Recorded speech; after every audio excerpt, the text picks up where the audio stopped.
Hey. Back in the building. Where were we before? Outside the building. Oh. I don't know why I started like that. I don't know either. You do a lot of things that are just questionable. It's just a, you know what? Because we relaxed.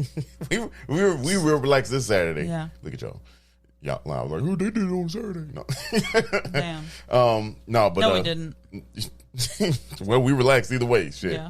Yeah. Hey, we are 2,500 away from 100,000 downloads. That's wild. Now that's worth a man. But y'all, to be fair, I don't know what is a good number of downloads.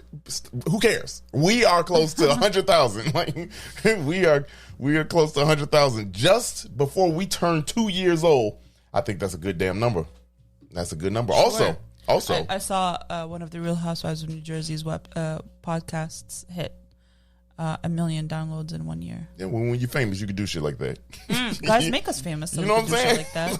like you know, like share this fucking podcast. So what is that? 100,000 every two years. It's gonna take us 10 years. Yeah.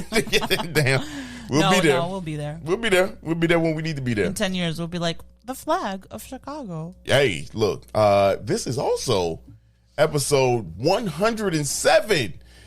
77 Flavors of Chicago. Let's get it. It's Sarah. And it's Dario. And we traveled through all of Chicago's 77 community areas. We shared some great stories and took you to our favorite restaurants. But you know what? There's more Chicago history and food to discover. So join us as we connect you to the greatest city in the world. You know why? Because this is 77 Flavors of Chicago. Yes, it is. Yes, it is. It is 77 flavors. We back.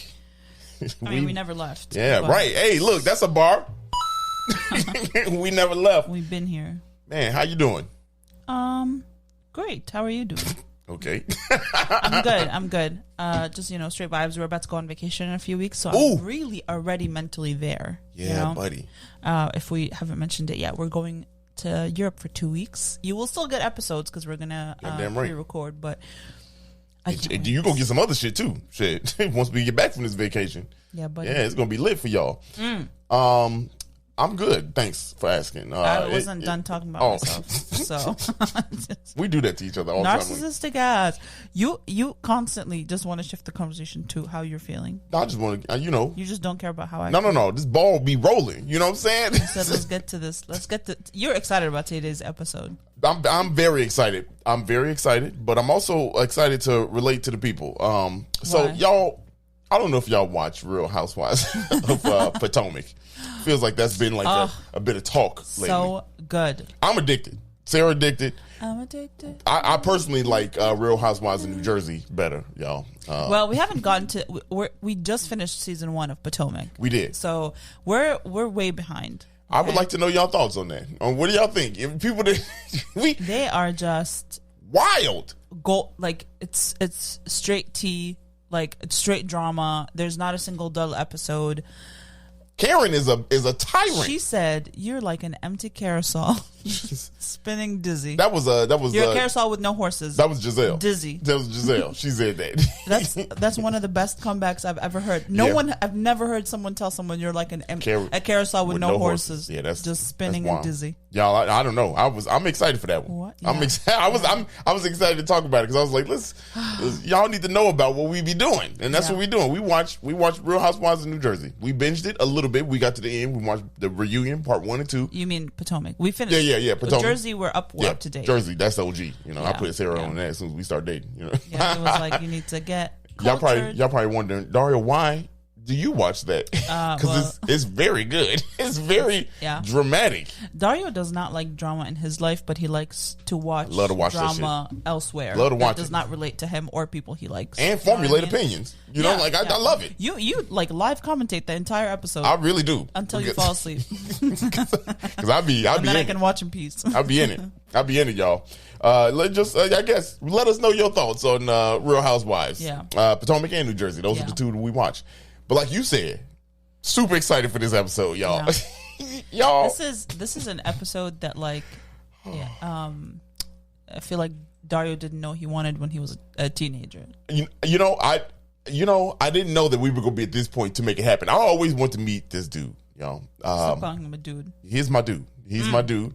And I'm so happy that we had him on the podcast. Y'all got a chance to interview Geoffrey Baer. Hey. Just got to hold on. Like, in person, y'all. In person. So if you don't know, I have a huge affinity for Geoffrey Baer and everything he's done. I watched every single one of his tours on WTTW. I've been watching them for, the greater portion of almost 2 decades now. And that's wild. Yeah, and I love the way the storytelling, the history that you get from it, the different sites. You learn so much about this great city. He was my inspiration for when it came to this podcast. Yeah. And he's like the reason why you love history. Yeah. The reason why I love Chicago history, particularly. Yeah. And so we had a chance to talk to him. And when we were like narrowing down the topics, Chicago by the L is like one of the best shows. If you haven't seen it, go check it out. You can stream anything on the WTTW website. And then if you have like Comcast, you could probably. This is not sponsored for Comcast. We hate you, but okay. In case y'all want to sponsor, just know, just know. You can stream it on demand, basically. So you can watch it. You can go back and watch it. It's a really, really, really good show. It's honestly. A very good show. Very it's good such show. A good show. Like it's very good shows. What he does. Well, yeah. But I'm saying like we based this episode off of Chicago by the L. Obviously not in any way like visually, but go watch it on YouTube. But the topics that we discussed because Geoffrey loves public transit, he loves the CTA and specifically, the L. So we wanted to focus on that today and talk about one of the 3 main private companies that eventually formed the CTA. So we're going to focus on one of them today. As you have listened before, we've done 2 episodes on the CTA. The first one was like a general history. The second one was the Green Line with Elevated Chicago. Go back and listen to that one if you missed it. And then this one is the Metropolitan West Side Elevated, and that's what we're going to be talking about today. Yeah, so this is part 3 of our CTA detail. We haven't even got to the buses yet. Right. We haven't even talked about the buses. Yeah, there's so much history. Yeah. We'll get there. You know what's cool is like I've taken the train before. I've been in those like in many different stations around the city. I have never noticed that a lot of those stations actually have history on the walls. Like there's old pictures, there's like little plaques that explain things. Tell you all about there's like old time and I've been there. I just never thought to like walk off, like not rush off the train and actually look at what's over there. But we did that. We've been doing that a lot. But this episode was also a cool one. So our journey starts this episode at the Roby station. Yes. And if you are wondering what the hell is the Roby station, it is today's Damon station. Yeah. It is in Wicker Park. Yeah, in Wicker Park, the Damon station in Wicker Park. Here's the history of it. Pretty dope. It started in the spring of 1892, right before the World's Fair. Obviously, Chicago was going through this train renaissance. Right. And preparation of a huge event for the city. Right. And so this train, it operates between the west side and downtown. So 1892, the Roby station was put into operation. The first rail line, it was also the first rail line to use the electrified third rail. Yeah. Which we talked about that too. I can't remember if we talked about it on camera or off camera, but on camera. That third electrified thing. I didn't know that the L ran not on like fuel. I knew it ran on electricity. Not like I just learned it today, but I'm just saying like when I first moved here, I didn't even realize that it. Yeah, that makes sense coming from Jordan. Yeah, I mean, why you think we don't got trains in Jordan? No, I'm just saying we don't, but that's irrelevant. Shit is different. You know what I mean? Like I get it. You know, if you jump into America, 11 years ago, 12 years ago, 2011. Yeah. Yeah. I mean, yeah, coming from Jordan and actually Mexico, right? No, Jordan. Jordan. So yeah, I get it. I mean, like that's normal. This was the first line to have the electrified third rail. Also, the first train to leave this station, like I said, came out of the Damon station at May 7th, 1895. Now, you're probably wondering, I thought this started 1892. And, yeah, I was like, it did. It did start in 1880. Did they start construction in 1892 and then the first train left in 1995? Yes. So the first train left out of there because back in those days, you have an idea, this shit starts, you need funding. Kind of like today, but it was a lot slower back then. Yeah. Slower than this? Yeah, slower than this. But then what they were doing was, in that interim, and this is a fun fact for you all, in 1895, what they did was or prior to that, they were practicing that electrified third rail. Mm-hmm. So they used the workers and employees and things like that to test and see if this thing was working. So they were putting them on the rail. They were running the train and just seeing if you get stuck out of there, it don't work. We need to go back. So that's kind of what they did, in those 3 years trying to get this thing ready. But at the same time, you had the Green Line, which we talked about. You had the Green Line that's going right. And it was actually moving, and that's the Chicago South and the Chicago South and Chicago Railroad, and then the Lake Street Railroad. Those trains were actually going. Another fun fact about this train, is I told you it goes from the west to downtown, right? Right. So if you're wondering which lines these are the blue and pink lines, which is interesting. We talked to Geoffrey Baer about that, but yeah, this is the blue and pink lines. Did we take the blue? We took the brown. We took the brown to get downtown. Yeah, we took No. I'm saying to Damon, not to downtown. Yeah. We took the blue down there. Yeah, to get to the Damon stop. And foreshadowing, Sarah foreshadowing when we go eat. We used the blue line to go back to the same station because we ate in Wicker Park. We did. Yeah. But reason why we're talking about that route is because, again, it went from the first movement. It went from the Damon stop to the downtown. I believe it was Canal. Is where it went. If you're looking to me to answer. I wasn't. I was just, I think, I can't remember. But that was the route. But we talk more about this with our boy, my homie, Geoffrey Baer. Let's get into him, y'all.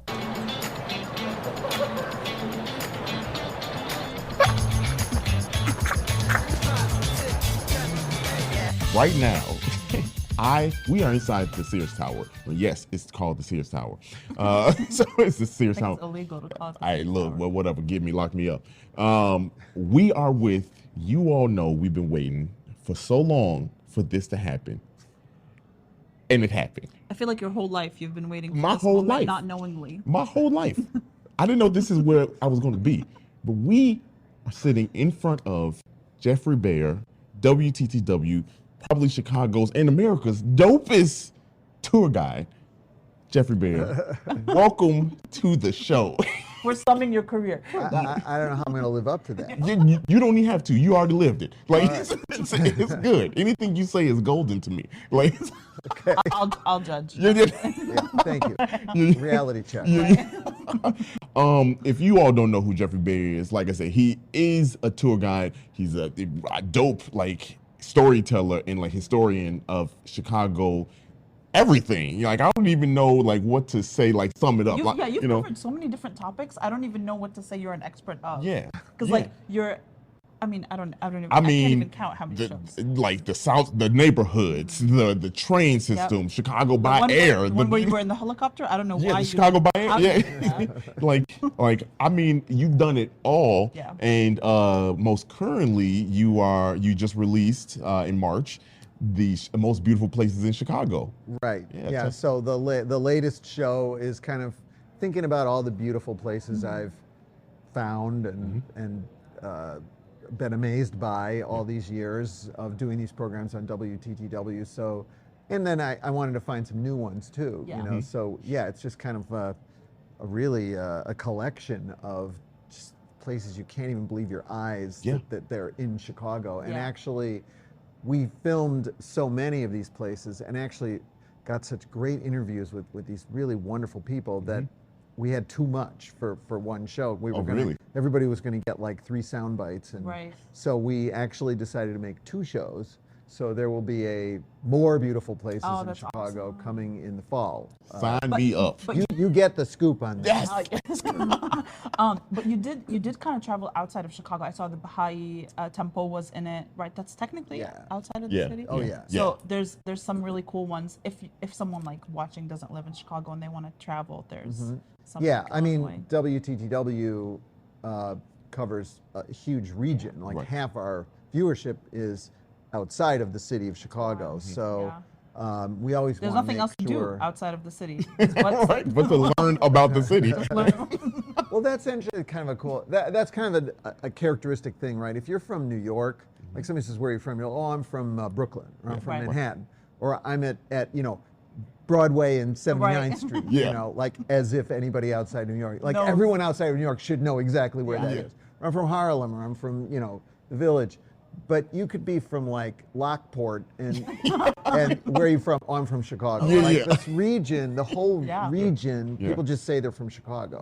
Chicago land area, right? We were literally in Egypt and people would be like, where are you from? And Dario would be like, Chicago. I'd be like, oh, Chicago, like in Cairo. It's wild. Chicago holds a lot of weight. You know what I mean? Like city of first. That's probably So I mean, I think, I don't know why that is, but I think people from the whole region kind of identify with Chicago. So and when we do a show, we always try to make sure that we also include things out in the suburban areas as well. So in the beautiful Chicago show, as you mentioned, the Baha'i Temple up in Wilmette, this unbelievable Hindu temple called the Mandir in Bartlett. There's a mosque in Streamwood. There's more than just religious places in the show, but I mean we cover things in city and outside the city. And that's like the amazing thing about what you do and I've watched everything, like you name it, I've watched it all. So like I know a lot,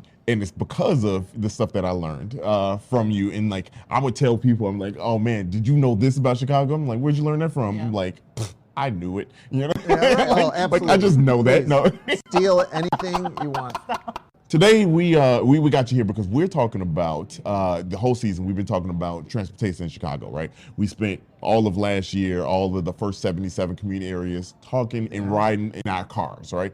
And that's not eco-friendly. You know what I mean? That doesn't show off. Not financially friendly. Not financially. Not friendly to the car. No. And you don't get a sense of Chicago, so we took it to the streets and started riding CTA and on foot process. And today we're talking about the Metropolitan Northwest Railroad, and we know it's a dope rail line, right? We know it's dope. It used to be called the Met for anybody out there, but what can you tell us about this rail line that is now the blue and pink? Can I ask one question before? Because you love the CTA. I love the CTA. You're like an advocate for people to take. Can you tell me why you love the CTA? That's good. I love transit. I don't know why. I'm sort of a train geek. Are you? Yeah. Okay. So part of it, I think, when I was born in Highland Park, the north suburb, and literally out the back window of my house was our backyard, the neighbor's house, and then across the street was what is now the UP North Line, the Chicago Northwestern, which I rode today to come down here to Sears Tower. Oh, wow.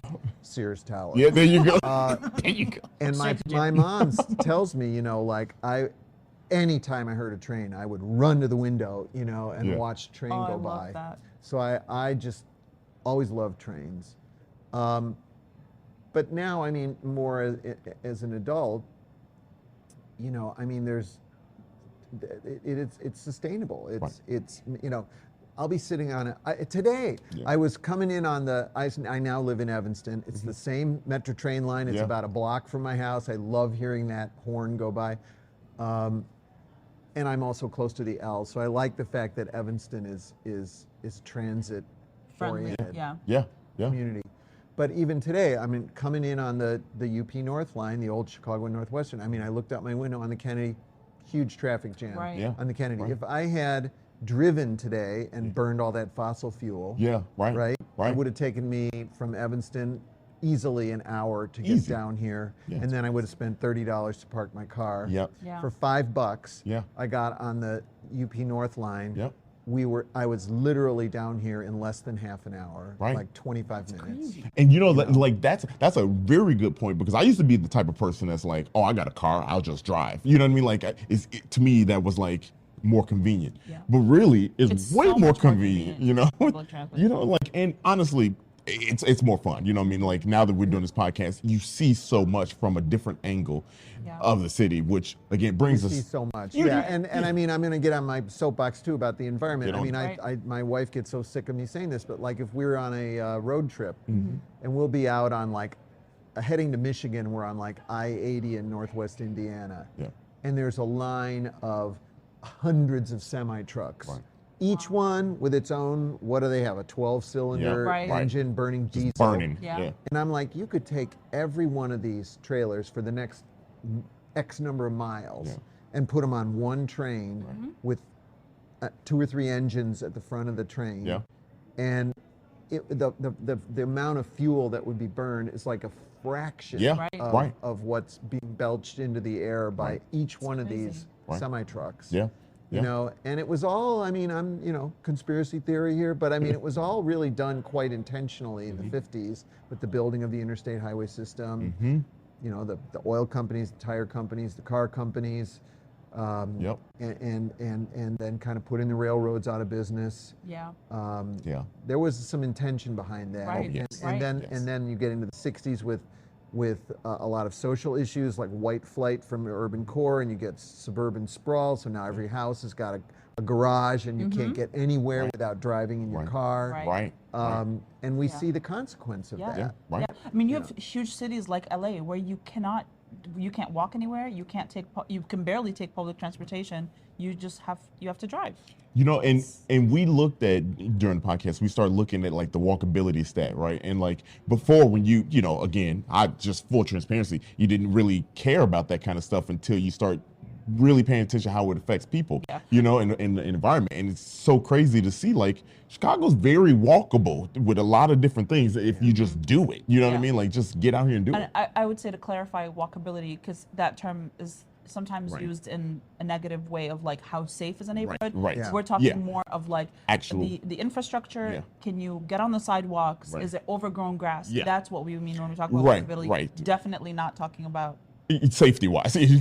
Well, and that's unfortunately something that's flipped with the start of the pandemic, and then, you know, George Floyd and all the racial reckoning. And like prior to the pandemic, you know, I think there was a tremendous amount of energy in changing the ideas and the perceptions, and like density was becoming more popular. You know, it's better land use. People were like, you couldn't sell a big house in the suburbs with half an acre of land around it. People wanted to be in the city.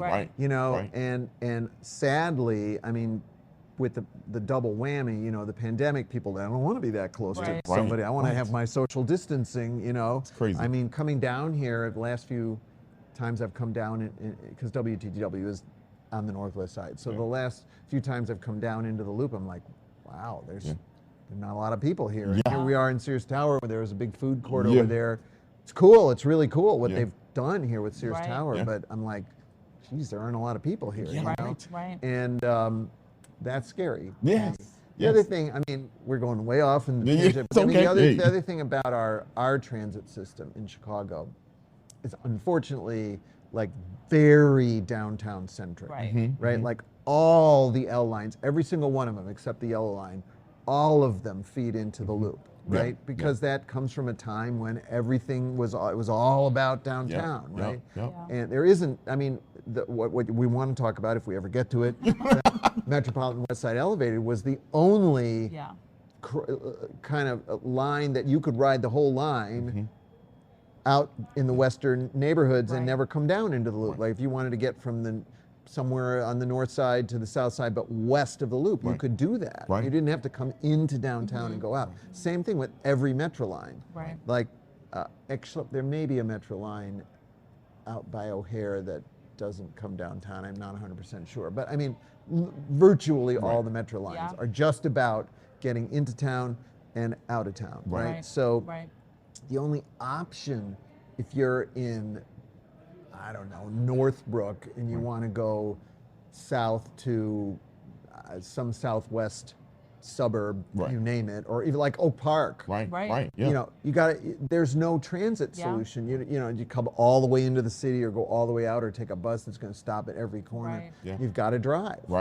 You know, so it's built into the system that there's this limitation. And we've talked over the years about there was going to be something called the Silver Line that was going to go, you know, going to be kind of like essentially like a bypass of downtown. That never happened.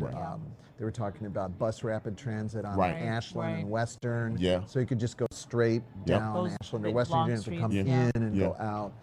That hasn't really happened. You know, so we don't have a good transit solution for those type of to get scenarios, except for coming downtown. And we talked about that too today. Like, we literally said, like, we don't want people to think that we just keep on going downtown, but like that's just what it is with the transit system. Is like everything is here. It's the loop. It's just everything circles back around. I think today was the first time we were on the Brown line and we heard it switch from the loop to Kimball.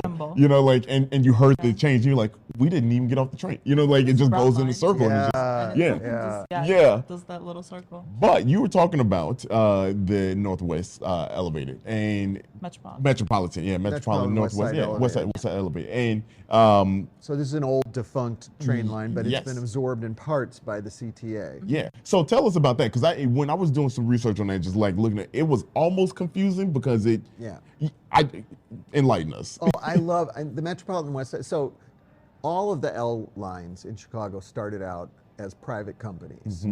The first one was the Chicago South Side Elevated, steam engines, elevated steam trains. That's crazy. Built. That's heavy, right? What's that? They're heavy, right? To be. Well, these were like kind of little miniature steam engines, but so it went from the loop. Well, the loop didn't exist yet. It went from I don't know, maybe Van Buren or a little south of there. Down to kind of the middle of what's Bronzeville now in 1892, and then 1893 extended down to the World's Fair of 1893. That was the South Side. There was one that went out the one that went that's now the Green Line over Lake Street that went out to Oak Park. So west, the North Line, which is now the Red Line. So these are all private L lines. So there was one called the Metropolitan West Side Elevated, and that is now, what I love about it is like the archaeological remains of that are absorbed into the modern L system. So it's the blue line that goes out to O'Hare.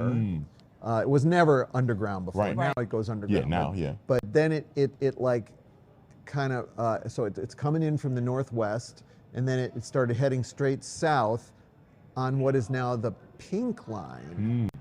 And then it went out southwest. I think that was still what's the Pink Line today. You know, so it kind of made this kind of backwards arc on the west side, and then you could take a spur of it that would take you across the river and into the loop. It's sort of T intersected with the loop L structure around Quincy. And it's my favorite station. So it wasn't the Quincy station. There was a terminal there that I think it's completely gone now. But you can, at least as of a few years ago, there some buildings have been torn down. You can see the ghost signs, the old billboards on the sides of the old painted signs on the sides of the buildings where the platforms used to be. Because it came in and it just dead ended. It T intersected. You had to get off the train and then transfer to the loop L structure. And there's actually a big chunk of concrete in the river where the bridge used to go over the river carrying the Metropolitan West Side Elevators kind of between Van Buren and Adams. So it was this West Side Elevated, but it's been, pieces of it have been. So if you're going north on the Pink Line from Pilsen, and the Pink Line now connects with the Green Line west in the West Loop.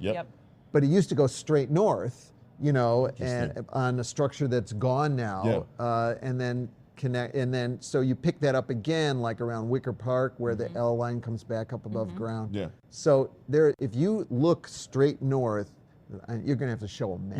If you're riding the Pink Line, going northbound past the United Center, so United Center's on your left. If you're gonna veer this way and connect up with the Green Line and go into the loop. But if you look straight ahead, there's this huge old bridge to nowhere. It's got nothing connected on it on either end. It's an old, like, big truss bridge that goes over the metro, like a bunch of metro tracks.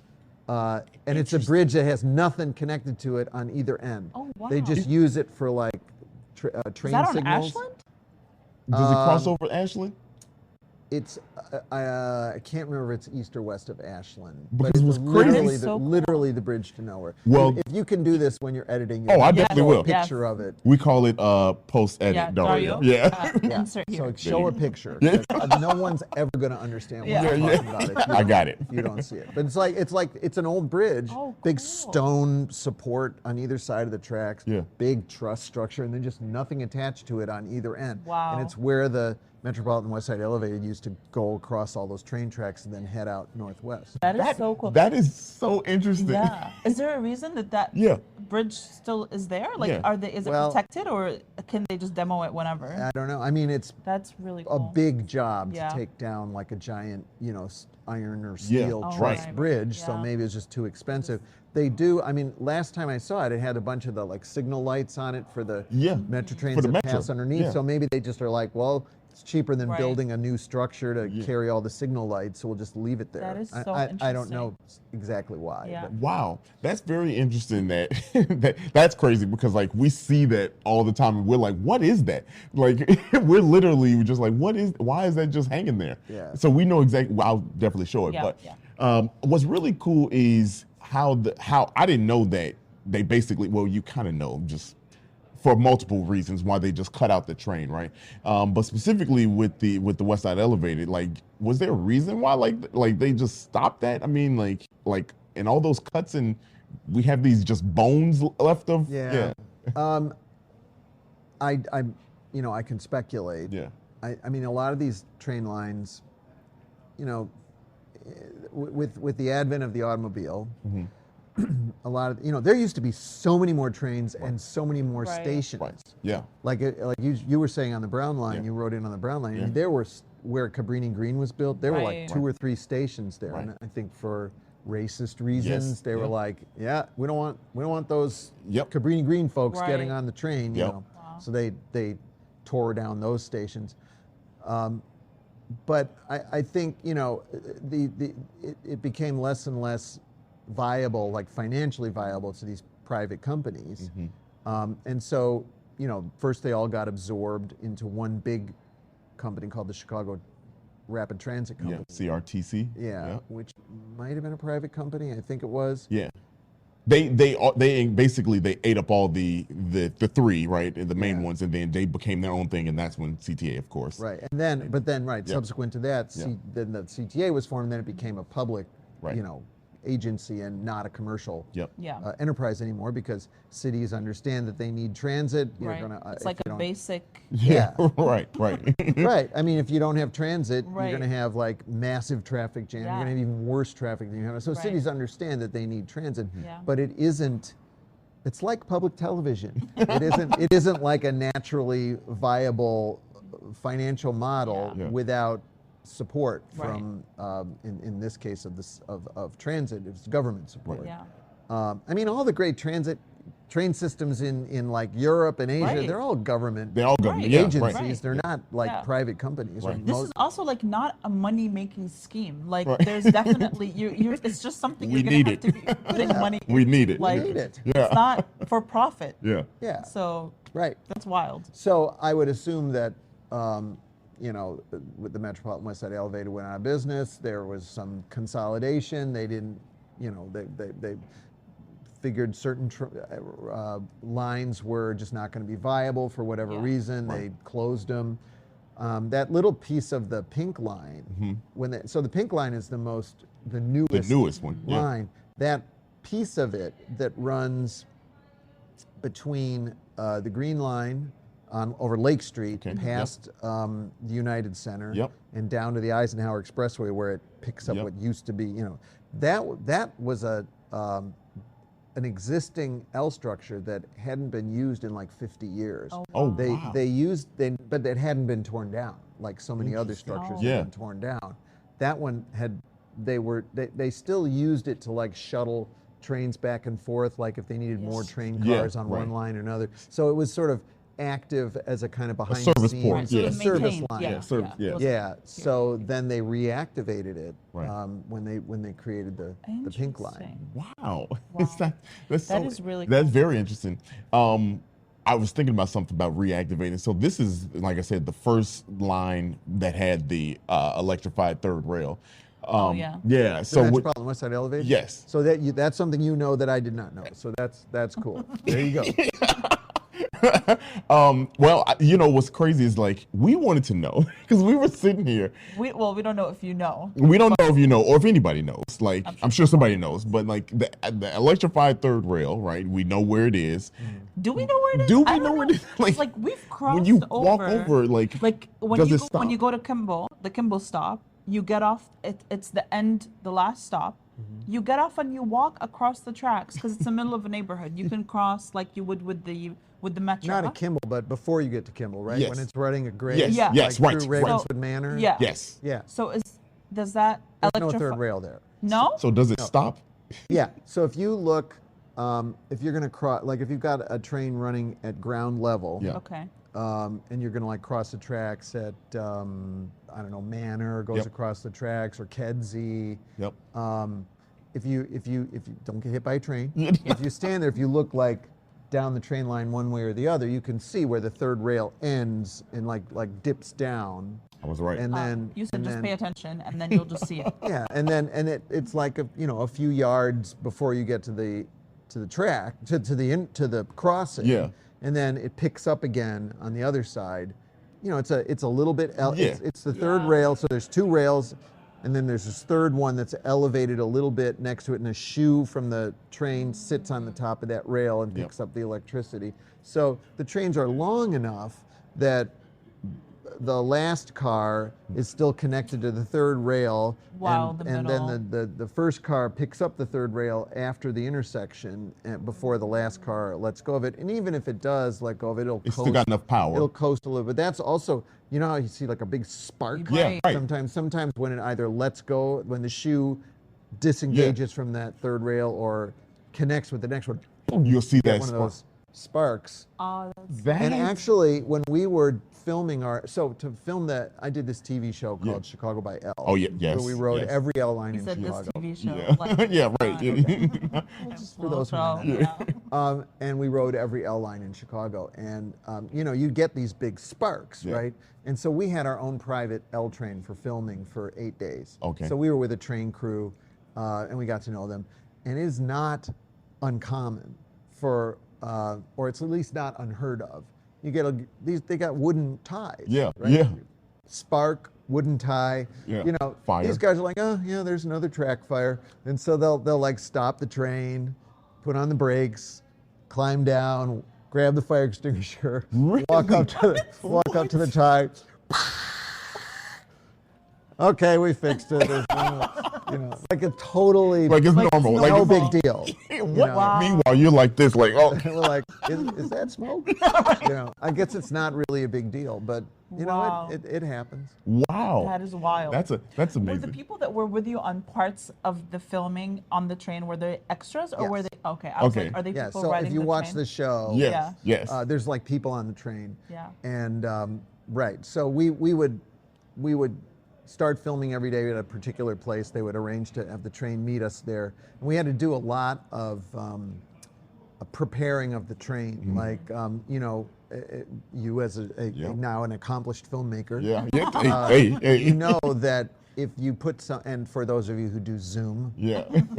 if you set up your call and you've got like a big window behind you, you're going to be a silhouette. Yep. Right. Yep. And the only way to counteract that is either to hit me or whoever's on there with like blinding light to compensate really for the brighten light it. behind you, or somehow dim the window. Put a mask So above the flag. before we would go on all these, there's an L train is just nothing but windows, right? Yeah. So before we would film, our lighting crew would come on, and they had this netting material that you can't see on TV, but they would stretch this netting material over all the windows. Really?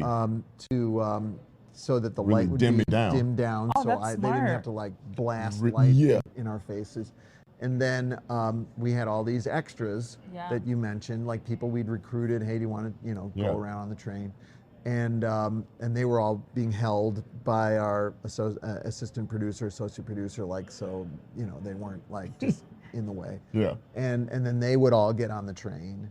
And then we would position them around on the train and, try to give everybody a chance to be in the background. Yeah. 15 seconds of fame. Could Yeah. have done it if I'd have known. Yeah. It's all good. I was on the Great Chicago Quiz Show. You were brilliant. You were I'm good. fantastic. Thank you. Did he get any of the answers? Look, I don't remember. no, I did not. you get any? You I didn't get did not. any of I them? didn't. No kidding. I got an answer right, but it wasn't for me, and I didn't know if I could tell Selena. She was, I didn't know if I could say it, but I knew it was Halsted was the answer. Oh. And I was Don't like, you hate that? I hate it because I knew that one. My brother does trivia events, and I was participated in one the other day. That's so not fair. And once you're out, Yeah. right? Then they ask a question That you know, and yeah. you're already out. Yeah, you know, I'm Mom. like, You didn't win?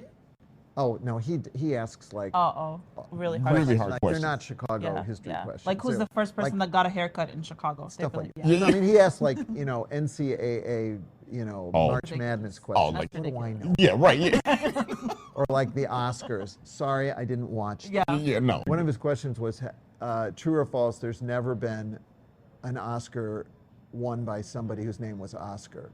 True. That's true. That's never happened? I don't think I would think so. Like, Oscar Hammerstein from the music composer. Yeah. Has won 2. Oh wow. oh, that's a good one. Now I'm going to be saying that to people. Like, so Like, did you know? did you know?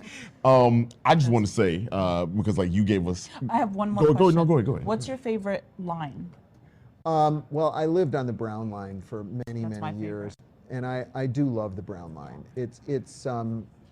It's kind of this treetop view of Chicago, which I love. So I tell people, when they're visiting Chicago, that's a really cool thing because first of all, if you do the whole Brown Line, you start out in Albany Park, which is like the United Nations Right. Yes. of Chicago. We like, just talked about Jews, Arabs, Latinos, like everything you can imagine. Literally. Yeah. And then you go through, really kind of like Ravenswood Manor, kind of beautiful, swanky, but old houses. You get to see Lakeview. You get to Boys Town, and then you keep going south, and pretty soon you're in like the West Loop, and then you get to go all the way around the loop and All see the around the loop. skyscrapers. Yeah. You see the river. So Right. it's like kind of a good sampling. Everything. And it's all at like that treetop Yeah. height. Yeah. So I always like to. Yeah.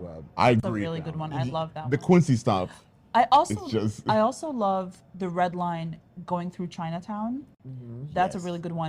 And then I like the green line going south to the University of Chicago. That's Yes. also a cool Yeah. site. Wish it still did go to the University of Chicago. Well, where I mean, we. that's really another That's another. Near the very university. sad comment Right. on the racial divide in Chicago. Yeah. It used to extend all the way to Jackson Park. Right. Tore that Check down. check out that episode too. Yeah. and that's kind of a sad Yeah. comment. Very sad. on, I mean, we can dive way deeper into that. That's a different conversation. But like, it is very sad, specifically with that one because like it once did. You know what I Yeah. mean? Like, and it's now it's taken away. It's like which is crazy. A lot of people don't realize a lot of stuff. We like to talk ill about the South Side. You know what I mean? Like a lot of people like to we don't, but like a lot of people like to talk ill about the South Side. When in actuality, a lot of stuff really happened or started on the South Oh, Side. absolutely. You know, and I don't think people realize that.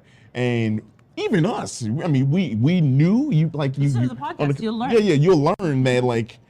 Some people always ask us, so what's your favorite neighborhood? What's this? And it's like, we don't have like a favorite necessarily. Like we've grown to love the city, but like you realize the South Side is very important to Chicago's history. Well, if you think about the original sort of geography of Chicago, and by the way, it's really important to talk about this. Yes. When we talk about the history of Chicago, we're talking about non-native history of Chicago. Right. I mean, Right. for centuries, Right. this was the homeland of successive Yes. Native American people, Yes. who are still here. Right. And that gets forgotten. But if we're just going to talk about non-native Chicago, Right. if you think about it, you got a lake to the east, you got a river to the north, and a river to the west, right? You can't really get north, Right. if unless you're coming from the north, Right. And so, when downtown Chicago, what we now, the centered loop was developed, you had to come in from the south. Yeah, right. And then all the growth happened towards the south. Right, That before you had good bridges to get across the river. Yeah. All the development was Right. all the railroad lines came in from the south. Yeah. It was very much.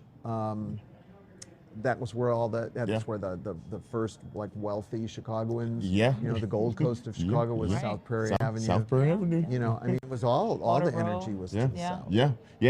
I mean, like, it's, again, I'm sitting here, like, absorbing. And what's really cool this time is that, like, we've talked about a lot of this stuff. And it's so cool to have that validation, not only just from somebody, but from Geoffrey Baer. So, like, it just feels Jeffrey's so like, good. please stop. No, I can't. This is just, oh, my goodness. It's been great. Honestly, Yeah. thank you. Thank My you pleasure. for being on My this. pleasure. Do I put my ankle monitor back on? No, you can, if you want, you can have it. Like, you can, Okay, great. You can have it. Maybe not. They're like $200 a piece. So Okay. Hey, plug the show one time so people yes. plug all the shows, but like plug what you want to plug here so people your can. newer show. Yeah. So my newest show Yeah. is The Most Beautiful Places in Chicago, and the way to see it now is on our website or streaming on PBS Passport. So on the website is WTTW.com, which would be .org, but we're .com. Yeah. WTTW.com/beautiful places, and you can stream the show there. And there's also a whole photo gallery of beautiful places. There's an audio tour that I give, which has a lot more beautiful places. There's a couple of web exclusive features there, or you can stream the show on the PBS app. Please. I think on We'll YouTube. include Yes, the links at yes. the bottom of All the this links will be video there. or the podcast if you're listening to the episode. Watch it because he kicks it off with like this. I don't want to spoil it for you, but like this dope shot of in the helicopter. No, airplane. Airplane. Yeah. It's this like 2-person airplane yeah. that literally you couldn't pay me enough money Yeah, to I get know. inside. I don't know But- how you have the courage. Oh, I totally Oh loved my that. God. We were The view is beautiful. The plane, this pilot wanted to show me Chicago, the skyline from out over the lake at sunset. Yeah. And we took off. His planes are in Schaumburg. It's like a flying club. Yeah. And so my cameraman was in one plane, and I was in the other plane. That's wild. And we're like flying next to each other. What? Oh my God. And then we had little GoPros stuck all around the plane. Wow. Oh, They just have drone shots of that now. You don't need You to don't- go on the plane. Oh You can no, just I loved look it, at man. them. I totally loved it. So you don't have to do this, Jeff. Absolutely loved it. You see, that's the- Barry Butler, great shot. Yeah. Yeah, Barry Butler, good. Yeah. With the drones, right? He's It was great. great He's drone great. shots of.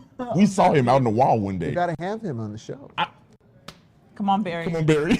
there's the second cosign. So There you again, thank you. Y'all go check it out. We got all the links down there. Check out his whole catalog, Yeah. honestly. And even some of the old Chicago quiz show. Are those still up? I'm sure they are. Oh my yeah. God. That's, If you Also, go to WTTW.com/Geoffrey Baer, my name, Yeah. which is Everything spelled comes funny, up. GeoffreyBaer. Yeah. All the shows are there. Yeah. man, look, some of those questions were so easy. And those people got, anyway. I'm mad that he got a hard question. Yeah, I know. I knew Halsted. Anyway, thank you, Jeff. My pleasure. Thank you. I'm honored to be on. Absolutely. Hey. That was fun. Yeah, that was like one of the best conversations. That was I say that every time we have a guest. I'm like, we picked the best guest, but we do. People have so much knowledge that like, where do you store it? That was a you moment. know what I mean? That was a moment for me. Yeah, it was. That was a moment. Like you fangirled for a little bit. I did. I mean, when you know how they say don't meet your idols. You know what I'm saying? Yeah. I met a couple of Power Rangers and they were some assholes, right? Like I met the OG blue and pink. See you at C2E2 this weekend. Hey, look, yeah, right. The blue and pink were assholes. I say it. Damn. Like they were complete assholes. But it didn't change my thought process. Jeffrey's probably listening to this, and I'm about to give him his flowers. Like, I just heard you say asshole. Okay, but he wasn't. Jeffrey was dope. He was really nice. How I imagined him to be. You know what I mean? Like literally so nice. Yeah, he was so nice, very knowledgeable, and just nice. A lot of times you meet people and they got a stick up their butt. You know what I mean? But like he is the exact opposite. He was everything that I thought, and it was dope to like actually do what I watch him do on our podcast. Right. Oh my goodness, that was a moment. Y'all. So if you want to see the video portion of this, head over to our YouTube channel. You could just search 77 Flavors of Chicago on YouTube. We will come right up. Hey. And you can watch the full video. Yep. And yeah, Geoffrey is never gonna live down the fact that he said, "Hey, that's something I don't." Now I'm tattooing on that. But we got hungry after that conversation. We were in Sears Tower, right by the urban space food court, and we thought, why eat there when we could just travel to a different place? Let's take the train back to the Roby station. Yeah. All right. So silly. Let's go eat. Let's go eat.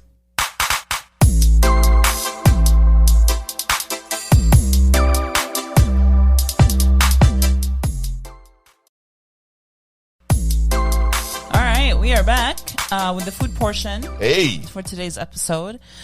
Today we went to Soul Taco. Soul! Like the city, not like your soul. Yes, or like not like that. What I just did, Soul Train, not like that.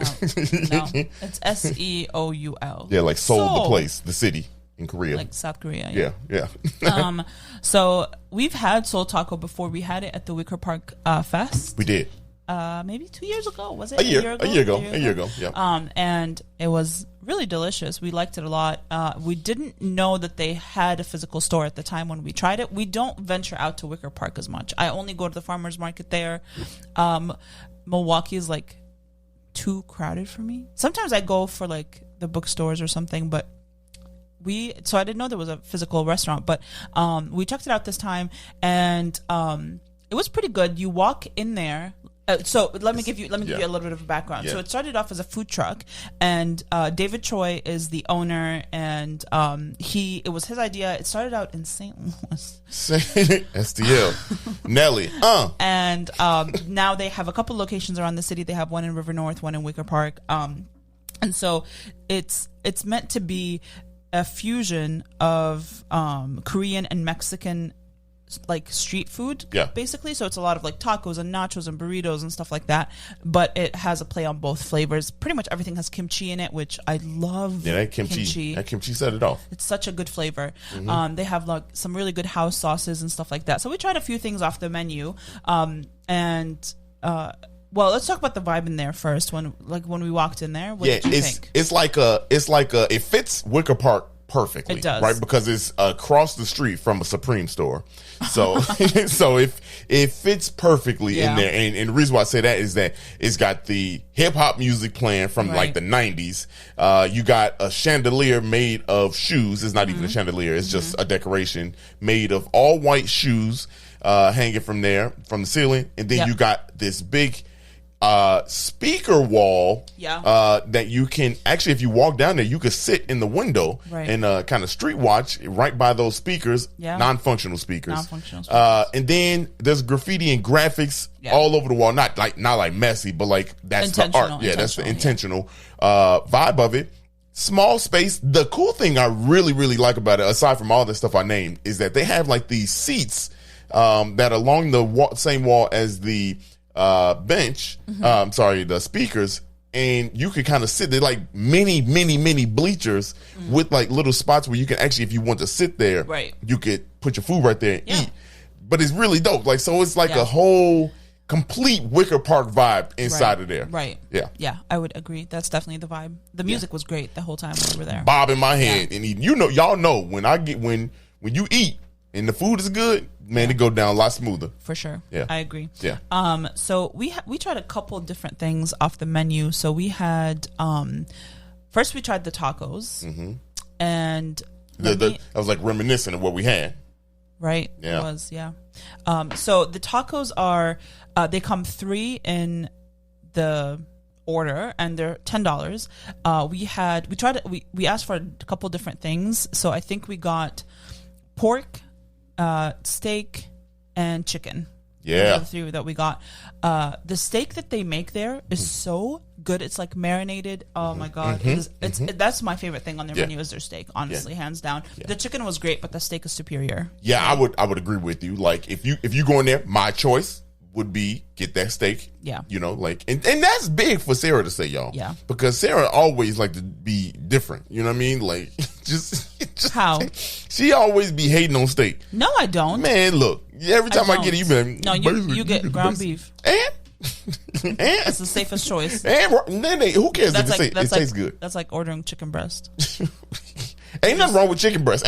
There's nothing wrong with any parts of with it either. Then what's wrong with chicken breast? I'm saying if you have better choices, why would you order chicken breast? Like if you have a beautiful thing of pastor, why would you order ground beef? Unless you don't eat pork, which I right. But I'm just saying it ain't like bad. It's not great. What? In comparison with the other options, it's not great. Look. There's many better options. I know there's white meat, dark meat people out there, and I dark meat is better. There's dark meat or wrong people out there. No, come on, you like wildin'. Or you are wrong. No, okay, look. But you know what? Keep eating the white meat because that keeps the dark meat cheap. You know what I mean? Two chicken breasts are like $7, but like 4 chicken thighs are like $3. Now so I fuck up any part of the chicken now, but you saying that just the breast is trash. It's not trash. It's just there's better.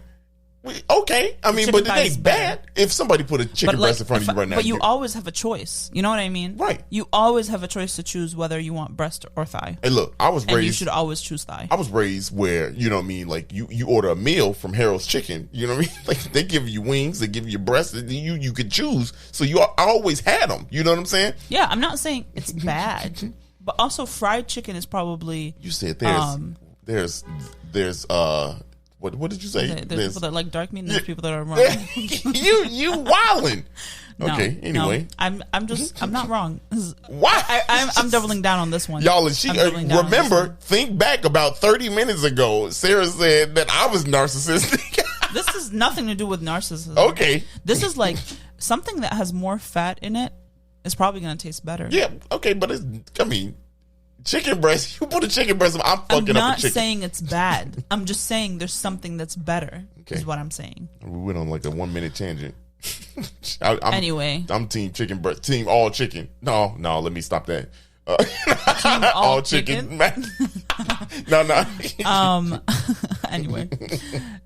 We also got the burrito. Oh, so let me tell you what's in the taco first. So it comes with a sesame vinaigrette salad mix, green onions, crushed sesame seeds, the soul sauce, which is really just the superior thing, and a wedge of lime. The burrito, we added steak, which is another $2. The burrito is $12. It's a pretty large, hefty burrito, let me tell you. Yeah.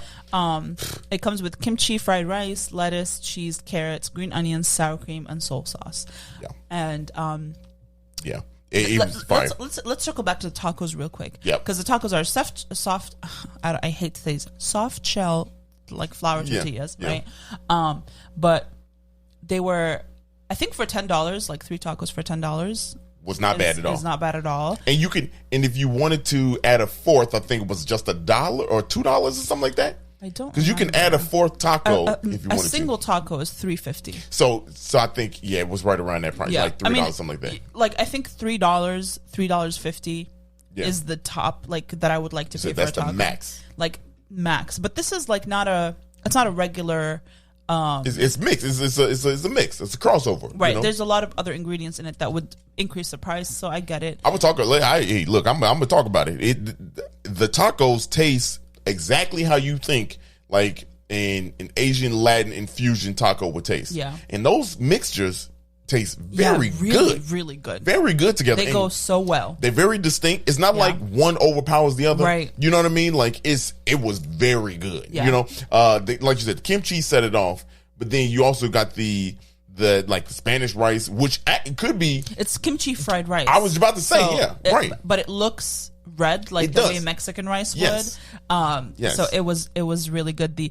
I really liked the burrito. Yeah. The burrito had like a decent amount of like the cross sections when you look inside the burrito. There's not too much rice. There's not too much steak. Like it was just a good. Yeah. It was a good balance of everything in here. And it was a lot. That's the thing. Like it was a lot of that. You know what I mean? Like of everything. Like which that burrito could have that.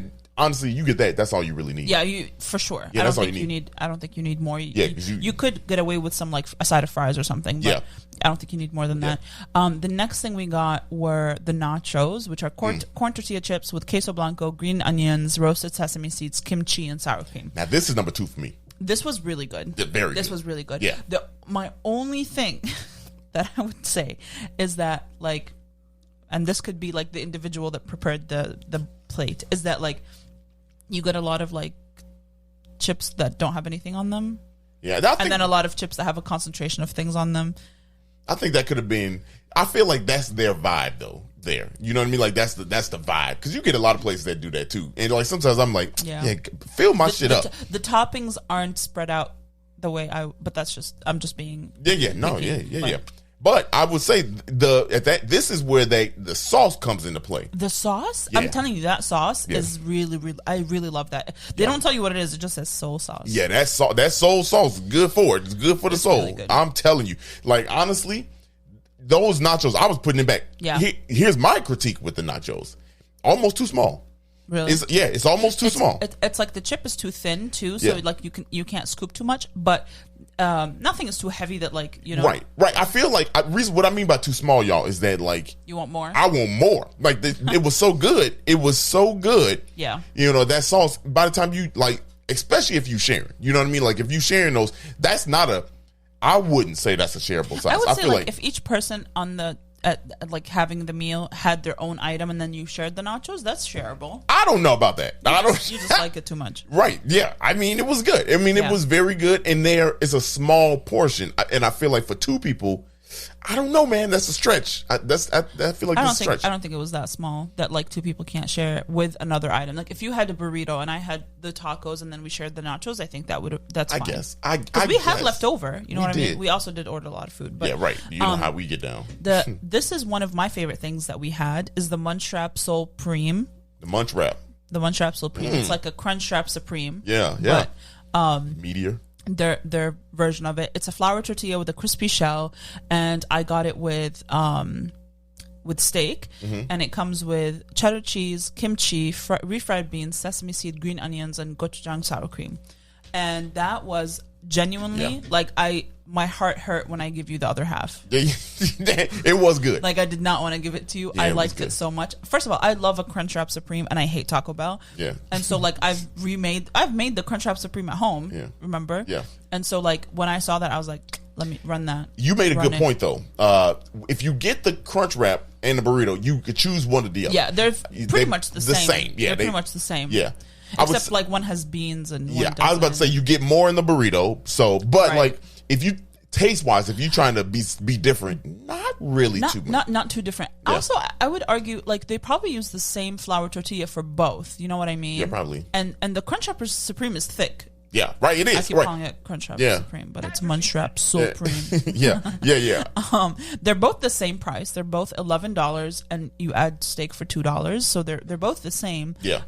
Mind you, every other item you can pick up protein. The only thing that you pay extra for is the steak. Yeah. But like if I had gotten chicken, it would just be $11. And honestly, they know what's the go-to. They know the steak. Their chicken go crazy. Yeah, the chicken go crazy, but that steak. That steak is a game stealer right there. Yeah. What else?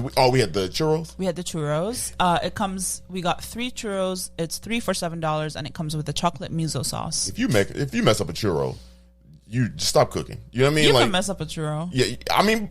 But if you do, I feel like that's like one of the things where I'm not a cook, so maybe I'm talking out my ass right now.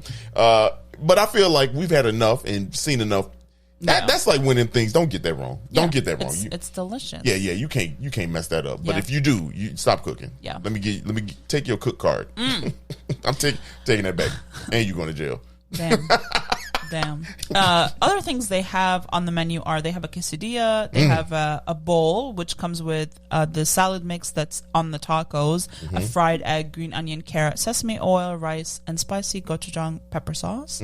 They also have a torta that has pretty much the same exact ingredients as the burrito in a torta instead of a wrap. Yeah.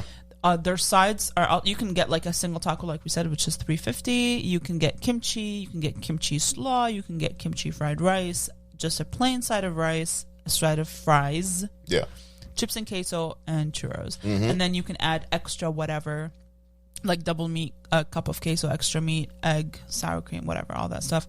And they have agua fresca, which they have Jamaica and horchata, I think. And then we just got a fountain drink. Yeah, I just got that. Overall, I like the vibe of the place. I liked it a lot. They move fast. It's a good like quick lunch. You know what I mean? Like it's not, you're not having a luxury experience. It's a good quick lunch. It's delicious. Yeah. It does. It's like trendy. It's a little kitschy. Yeah. Well, and here's another bit from that is you got Devil Dog across the street. You know what I mean? Like so like. And Taco Bell. Right. Well, they gonna shit on Taco Bell. Yeah, I mean, it's a different thing. Different thing, you know. But for them to have that kind of competition around, I feel like it's in a pretty prime location. You know what I mean? Right on like, Milwaukee. Yeah, I mean, you can't miss with that. And like, it's just. So for me, if y'all don't know, like I did a lot of comedy down that street over at the Flatiron Building, and I had never been there. But had I known, this is back before. In before times, but had I known, I would have definitely been there. You know what I mean? Because but then the street gets packed. It does. It does. I really don't like going there. Yes, especially in a car. Public transportation. I love going there in the middle of the week, in the middle of the day. Yeah. But the weekend, if I'm not going to the farmer's market, I'm not going. Yeah, right. I agree. I mean, it's a mess. But the farmer's market in that area, you said it's lit. Goes hard. You said it's lit. Yeah, it goes around that fountain in the park. Oh my God. It's so amazing. I love it. I need to go ahead and check that out. Yeah, check that out. It's farmer's market season. Yeah, so, get ready for that. But if you did like this episode. Hey, here we go. Go ahead and send it to someone you like. Share the knowledge of Geoffrey Baer. Hey. We have some dope episodes planned for you. Thank you, Geoffrey. Send it, send it. If you did not like this episode, you're a hater. Just straight up. You're a hater, and you should go touch some grass. Go touch some goddamn grass. You know? You know what I mean? Sarah, Dario, Geoffrey Baer. We out of here. Peace.